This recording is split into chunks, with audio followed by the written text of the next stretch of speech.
एक बार की बात है, एक बहुत बड़ा नेता एक साधु के छोटे से आश्रम में गया, क्योंकि उसने बहुत सुना था उस साधु के बारे में और उसके मन में आया कि मैं एक बार जाकर के देखता हूं कि लोग इतनी तारीफ क्यों करते हैं उसकी। तो जब वो उस आश्रम में गया तो वहां पर एक छोटा सा कमरा था जहां पर एक कालीन बिछा हुआ था। वहां पर कुछ लोग बैठे हुए थे नीचे और साधु जी सामने बैठे हुए थे। कुछ सवाल जवाब चल रहा था। तो जैसे ही वो अंदर गया, वो अकेला नहीं था, उसके साथ में 4 बॉडीगार्ड्स भी थे और उसको ये आदत थी कि जहां पर भी वो जाता था लोग अपनी जगह से खड़े हो जाते थे, उसकी तरफ देखते थे, हाथ जोड़ते थे, अपना सर झुकाते थे। लेकिन यहां पर ऐसा कुछ भी नहीं हुआ। साधु ने उसकी तरफ देखा तक नहीं, क्योंकि वो साधु किसी के सवाल का जवाब दे रहे थे। लेकिन नेता को इस बात पे गुस्सा आ गया। नेता को लगा कि ये मेरी बेइज्जती है। तो उस नेता ने साधु की बात को बीच में ही काटते हुए थोड़ा गुस्से से कहा, मैं आपसे कुछ कहना चाहता हूं। साधु ने उसकी तरफ देखा और बोले, आप थोड़ी देर रुकिए, पहले मैं इनके सवाल का जवाब दे लूं, उसके बाद में मैं आपसे बात करूंगा। तब तक अगर आप चाहें तो आप बैठ सकते हैं। बस साधु का इतना कहने की देर थी।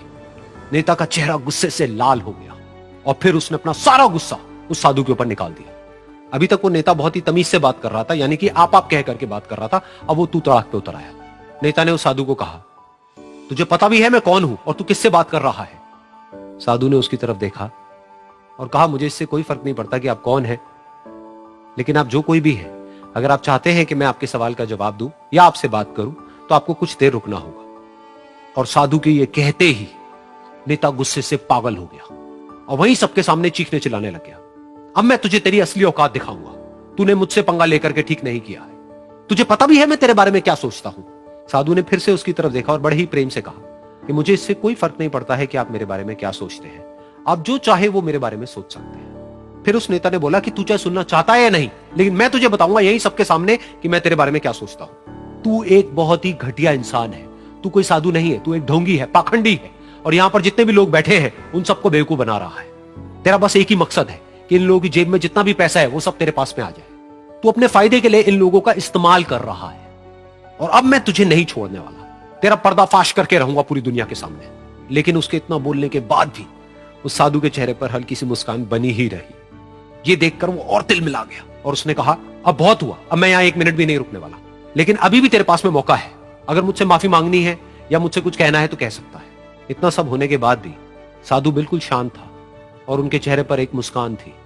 उन्होंने अपनी आंखें बंद कर ली। फिर साधु ने अपनी आंखें खोली, हाथ जोड़े और कहा कि मुझे आपसे कोई गिला शिकवा नहीं है। मेरे मन में आपके लिए कोई भी गलत ख्याल नहीं है। जो भी आपने मेरे बारे में कहा वो आपकी अपनी सोच थी। तो मुझे आप में कोई भी बुराई नजर नहीं आती है। मुझे आप एक बहुत ही भले इंसान लगते हैं। और साधु के इतना कहते ही नेताजी का दिमाग 7वें आसमान पर पहुंच गया। उनके चेहरे पर एक अजीब सी खुशी थी, क्योंकि उस साधु ने वो ही कहा जो बाकी सब लोग उस नेता को कहते हैं। और वो खुशी खुशी उस आश्रम से अपने घर की तरफ चला गया और जा करके अपने पिताजी के साथ में बैठ गया।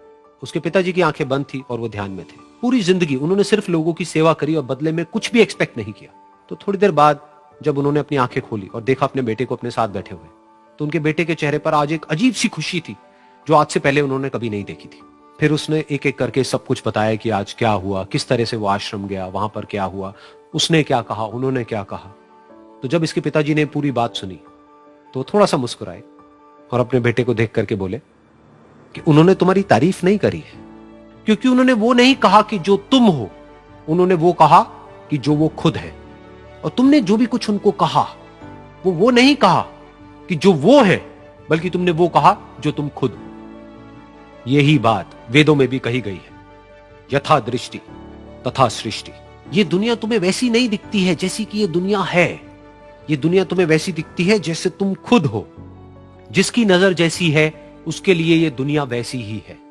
तो अगर तुम अपनी दुनिया को बदलना चाहते हो तो उसका सिर्फ एक तरीका है,